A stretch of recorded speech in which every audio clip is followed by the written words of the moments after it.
hablar un poquito del Antiguo Testamento, o parte del Antiguo Testamento. Bueno, se conoce en el judaísmo como el Tanaj. Y a los cristianos el Antiguo Testamento.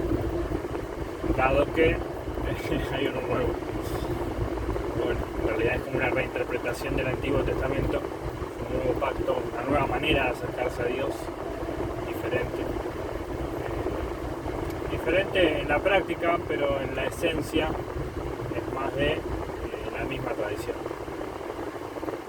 Por eso los reformadores, había una frase que no me acuerdo bien cómo es, pero de alguna manera se representa diciendo que el Antiguo Testamento está dentro del Nuevo Testamento y el Nuevo Testamento se vislumbra en algunos destellos del Antiguo. Pero principalmente lo que quería compartir es cómo hoy entiendo, o cómo hago mi lectura, mi comprensión de los primeros libros del Antiguo Testamento, no solamente el Pentateuco, sino aquellos libros históricos hasta Segunda Reyes.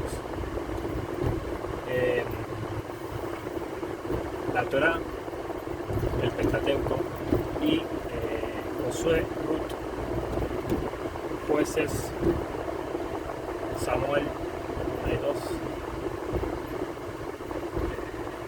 Reyes, unidos.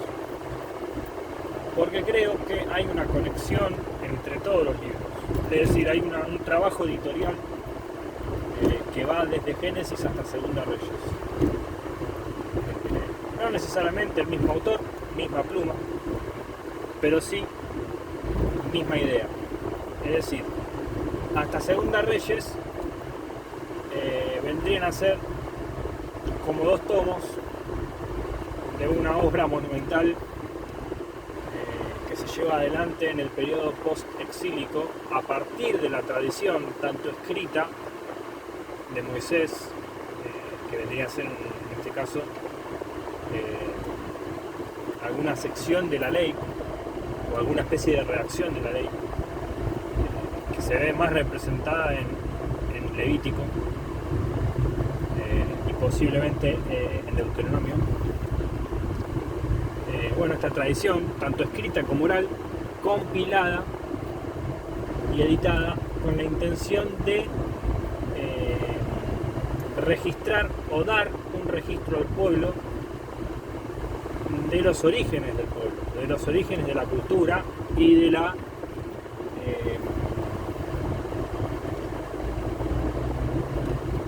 cualidad divina de su llamado y de su pertenencia a Dios. Y esto sucede luego de la cautividad de Babilonia, donde lo que era el pueblo hebreo pasa a llamarse el pueblo judío, dado que mayormente los sobrevivientes del cautiverio que vienen a refundar de nuevo la nación de Israel son de la tribu de Judá, lo que era el reino dividido después de Salomón. Entonces, de alguna manera, para motivar, dar esperanza y dar sentido y propósito al pueblo, desde un plano político-religioso, como antes se trabajaba, porque antes la política y la religión iban de la mano. Desde ese plano, dar un empujón teleológico a la nación, al pueblo. ¿Y cómo se hace eso? Bueno, asentando bien y justificando bien las bases del origen. Y para eso es necesario, bueno, compilar toda la tradición, las diferentes tradiciones, porque de hecho la hipótesis documentaria postula que el Pentateuco tiene básicamente 4 o 5 tradiciones. Por eso se representan cada una de las tradiciones como una inicial. Eso, bueno, para los que les gusta meternos en todas esas teorías, la hipótesis documentaria, la googleás o hay un libro de Wellhausen el inventor de la teoría, de que el Pentateuco es una construcción, un compilado de 4 o 5 tradiciones. Y bueno, esto obviamente decanta que no fue Moisés quien escribió el Pentateuco, lógicamente, sino que se representa y se dice que son de Moisés por la autoridad que Moisés tiene como liberador y como, digamos, caudillo político, religioso, que saca al pueblo de Israel de Egipto. Que esto también tiene que tomarse entre comillas, porque si bien hay algunas cuestiones arqueológicas que pueden avalar esto, también hay muchas otras que le dan un tinte diferente.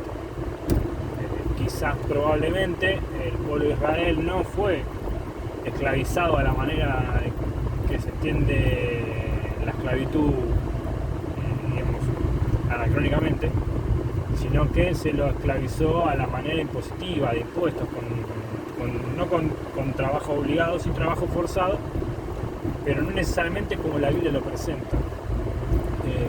Y probablemente no hayan sido, si fue en el 1400 a.C., no hayan sido los mismos egipcios los que esclavizaron a Israel, sino los hicsos. Si no es que los hicsos son el pueblo, el pueblo hebreo, o el pueblo de Israel quizás es una tribu más de pertenencia de los hicsos. Pero bueno, esto es todo muy gris, la verdad que no hay una reconstrucción histórica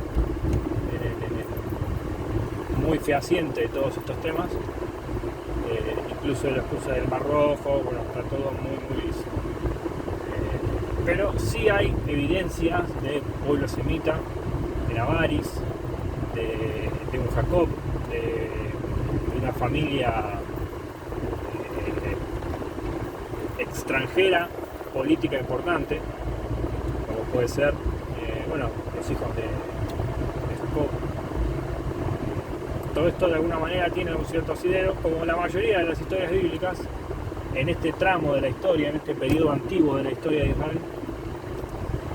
Pero mientras más actual es la historia, mientras más tardía o cercana a nuestro tiempo, más asidero arqueológico encontramos. ¿Por qué? Y bueno, lógicamente porque el texto aparentemente fue compilado y editado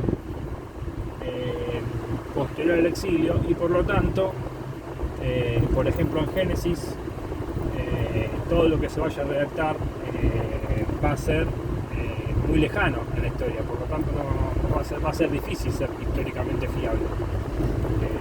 Pero de todas maneras no se pretende tampoco ser históricamente fiable, sino teológicamente fiable, que no es lo mismo. Porque los autores o los editores, los compiladores de esta obra casi monumental, se basan mucho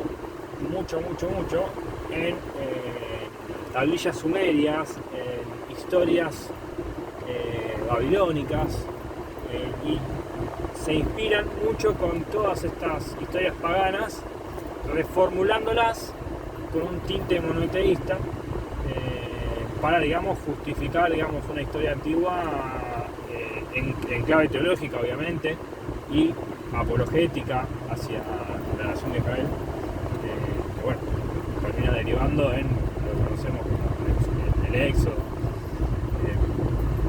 sucesos extraordinarios como los de Elías, compitiendo con los profetas de Baal. Bueno, evidentemente el pueblo de Israel nunca fue estrictamente monoteísta, salvando en el periodo posterior al exilio. Posterior al exilio recién es cuando el pueblo asienta su base religiosa monoteísta. Pero antes siempre convivió con muchos otros dioses, y obviamente en la Biblia se lo cuenta desde el plano y desde el punto de vista de Jehová, del único Dios, del único y verdadero Dios. Y por eso se condena tanto la idolatría y los otros dioses, porque siempre hubo esa dicotomía en el corazón de Israel. de seguir a varios dioses, a Sera, Astaroth, Baal y otros. Y bueno, los relatos dan cuenta de alguna manera de todo esto que estoy diciendo. En Génesis hay un texto que dice: cuando en Israel todavía no había rey, cuando Israel no tenía rey todavía en los jueces, bueno, también se lo repite varias veces. Bueno, hay bastantes evidencias en el texto que sugieren eso. Pareciera que el escritor conoce que va a venir una cautividad, que conoce diferentes periodos de la historia. De hecho, las ciudades que se mencionan generalmente se las mencionan anacrónicamente. Por ejemplo, cuando Abraham va a Dan, no puede ir a Dan a Abraham, porque Dan no había nacido primero. Pero bueno, el nombre de Dan a un territorio se lo coloca en la tribu de Dan, que se asentó en esa tierra. Pero 1000 años antes de que eso pase, Abraham ya está en Dan. Entonces, evidentemente, el que escribe eso ya está en la tierra prometida. Porque conoce la tierra, se asentó en la tierra. Bueno, y así varios sucesos, ¿no? Lo mismo pasa con los nombres en Egipto, Ramsés. Muy probablemente el éxodo no sucedió en tiempo de Ramsés, pero eso es un hecho constante en la Biblia, porque no se puede pretender hacer una historia estrictamente fehaciente desde la crítica historiográfica moderna, porque los tipos vivieron hace 2500 años o más. Entonces, bueno, su manera de trabajar la historia es otra. Es con el mito, con la leyenda, eh, con la fantasía mezclada con la historia, obviamente, y con su teología. Entonces, bueno, pasa lo de Abraham, que se va a Egipto, que le da a su hermana y su hermana esposa a Faraón, y bueno, Faraón se da cuenta y lo raja las patadas a Abraham, pero le dan un montón de cosas. Abraham se va con mucha riqueza, y aparte, antes de irse, y por haber tenido Faraón la mujer de Abraham, recibe un montón de plagas y maldiciones. Por lo tanto, hay un paralelismo con el Éxodo, donde vuelve a pasar, digamos, esa misma situación, pero en el contexto del pueblo de los hijos de Israel. Y así se van como repitiendo ciertas historias, Génesis 1 y Génesis 2, el paralelo de la creación del hombre, donde estas dos tradiciones de la creación del hombre se contradicen entre sí, porque de alguna manera en el primer relato, en Génesis 1, Dios crea primero los animales y después al hombre, y en el Génesis 2, en el segundo relato de la creación del hombre, los animales son creados después. Pero al autor, al compilador, le pareció interesante y necesario mantener las dos tradiciones de la creación del hombre, porque las dos transmiten cosas buenas y transmiten el punto de vista teológico del momento. Por lo tanto hay que mantenerlos, no importa que se contradigan. Y eso es lo que hay que a veces entender de la Biblia, no demandarle esa eficiencia o esa infalibilidad o esa inerrancia estricta en el plano de las afirmaciones literales, sino entender en la profundidad, usarlo como para entender qué hay en la mente del judío de esa época, ¿no? Y lógicamente, si vos parás el texto de Génesis 1 en el 1400 a.C., y lo parás en el 500 a.C., obviamente tenés dos conclusiones diferentes. Y por la elevada filosofía que tiene Génesis 1, difícilmente haya sido escrito en el 1400, pero puede ser una tradición muy antigua que se haya reelaborado. De hecho, Génesis 1 hay un Dios que trasciende la materia, que trasciende el universo, que crea de la nada, que crea y ordena todo. Y en Génesis 2 hay un Dios hombre, un Dios que camina con el hombre, un Dios visible, un Dios palpable.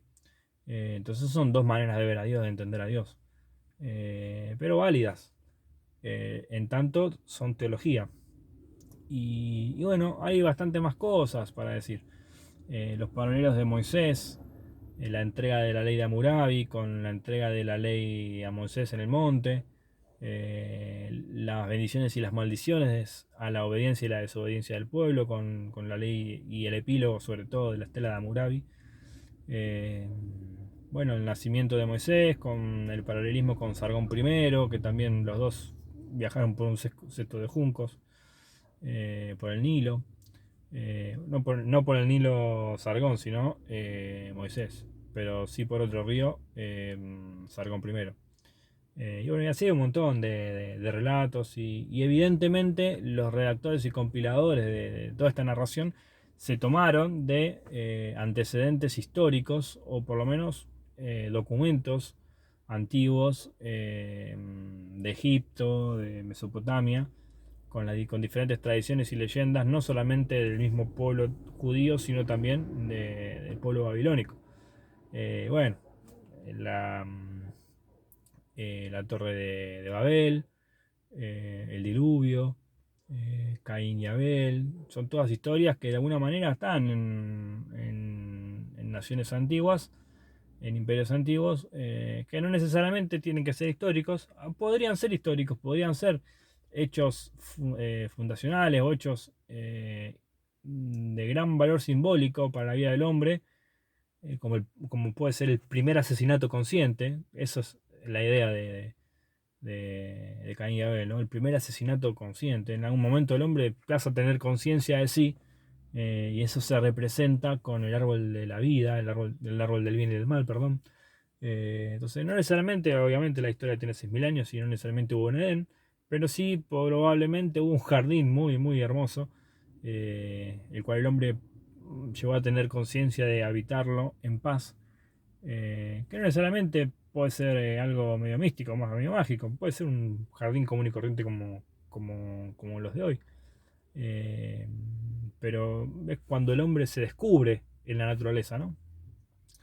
Pero bueno, la cuestión es que en Josué, donde termina el Pentateuco y donde empieza Josué, se redacta la muerte de Moisés y cómo Moisés va a narrar su propia muerte, obviamente, ¿no? Y todas estas respuestas y preguntas. Y lo mismo pasa en Josué, muere Josué, ¿y quién redacta en el libro de Josué la muerte de Josué? Y evidentemente otra persona. Entonces la misma persona que redactó la muerte de Moisés redacta la muerte de Josué.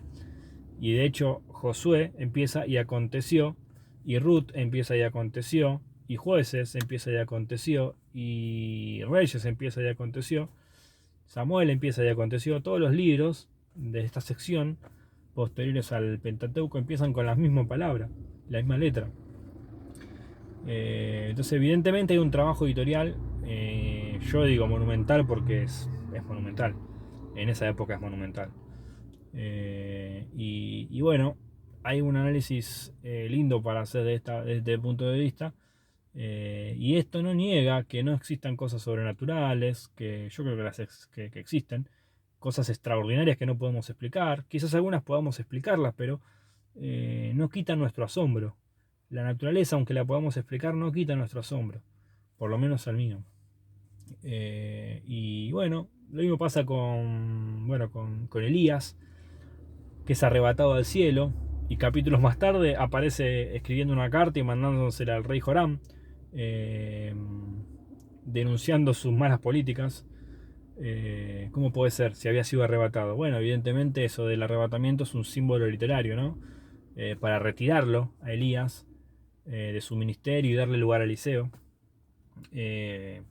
Tanto Elías, no me acuerdo si Elías y Eliseo juntos y después Eliseo solo cruzan el mar en seco, igual que el pueblo de Israel en el Mar Rojo, y de hecho Josué también, creo que hay 4 veces que se abre el mar.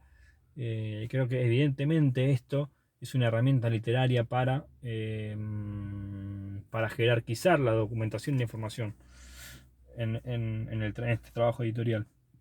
Y bueno, por ejemplo, Josué es un texto mal entendido, el de Josué 10 para mí, donde Josué manda a detener el sol, a detener la luna, pero no la detiene a las 6 de la tarde antes que se exponga el sol y que le alcance el tiempo a pelear. Quizás el redactor da a entender esto citándolo cuando escribe su interpretación del hecho, pero no necesariamente lo que pasó, porque hay 2 estelas, hay 2 tablillas sumerias que apelan a lo mismo, exactamente igual, y en otras naciones también, y evidentemente los reyes y los gobernantes de ese momento, antes de salir a la batalla, consultaban a sus adivinos, a sus profetas, a sus astrólogos, para ver qué decía el cielo sobre los planes que tenían y para buscar augurios, augurios buenos y augurios malos, y en base a eso salir a la batalla o quedarse en casa. Y evidentemente estas mismas afirmaciones que Josué hace respecto del sol y de la luna, que aparentemente la hace a la mañana, por la posición donde iba a pelear la batalla y por donde sale el sol, entonces no puede ser a la tarde. Evidentemente, Josué estaba demandando a Dios en oración y mandando al cielo que presente un mal augurio para su enemigo, para que se desmoralice y para que ellos puedan vencer. Y paradójicamente el texto relata como un acontecimiento climático donde cae granizo del cielo y hace más fácil la victoria del pueblo. Pero bueno, así hay infinidad de cosas para analizar en el texto, porque el Antiguo Testamento es un texto muy rico por lo antiguo que es. Lo que pasa que a nuestros ojos modernos es difícil asimilar ciertas cosas y de hecho no creo que todo lo que está justificado en el texto realmente sea bueno. Creo que los episodios donde Dios manda a matar gente inocente, bebés, no sé si tienen un justificativo moral aceptable, por lo cual podríamos decir que quizás ciertos fragmentos no necesariamente son inspirados del todo. Valga la aclaración, no creo en la inspiración plenaria de la Biblia, de punta a punta. Creo que hay grados de inspiración. Creo que el hombre siempre en su manera de actuar va a limitar el obrar del Espíritu Santo a causa de nuestro pecado y de nuestras limitaciones. El único que puede obrar sin limitar al Espíritu de Dios es Dios mismo. Y esa persona se llama Jesucristo. Pero en tanto nosotros pecadores hay límite para la inspiración, hay límite. Mientras más nos vaciemos, más le damos lugar al Espíritu Santo para que obre y mejores van a ser nuestras producciones literarias. Pero bueno, para la época que se escribió el Antiguo Testamento es una obra monumental, riquísima, y bueno, hoy la abordo de esta manera. Para mí no fue escrito el Pentateuco en el 1400 a.C., sino aproximadamente en el 500. Pero bueno, no deja de tener la riqueza que el texto tiene. Así que bueno, para aportar un granito más de arena en el entendimiento de la Biblia. Gracias.